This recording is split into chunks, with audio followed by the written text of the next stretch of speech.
চিকেনের একই রকম রেসিপি খেতে খেতে মুখে স্বাদ চলে গেছে। এই নতুন ধরনের রেসিপিটা বানিয়ে নিন। এর জন্য আমরা 250 গ্রামের মতো চিকেন নিয়েছি। তার সাথে নিয়েছি পেঁয়াজ, আদা, রসুন, কাঁচা লঙ্কার পেস্ট। সঙ্গে নিয়েছি অল্প পরিমাণ টক দই।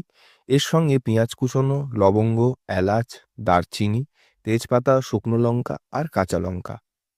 এবারে একটা কড়াইতে সর্ষের তেল দিতে হবে। দিয়ে প্রথমে আমরা মাংসটা দিয়ে দেব। মাংসটাকে আমাদের ভালো করে একটুখানি ভেজে নিতে হবে 5 থেকে 7 মিনিট।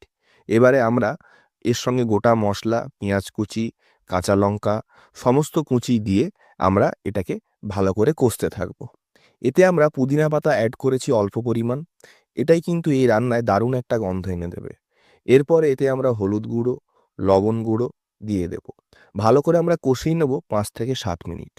এরপরে আমরা এর মধ্যে পেঁয়াজ, আদা, রসুন, কাঁচা লঙ্কার পেস্ট, কাশ্মীরি লঙ্কার গুঁড়ো, জিরে গুঁড়ো, ধনে গুঁড়ো আর সামান্য একটু গরম মশলা দিয়ে চাপা দিয়ে রান্না করব 15 থেকে 20 মিনিট।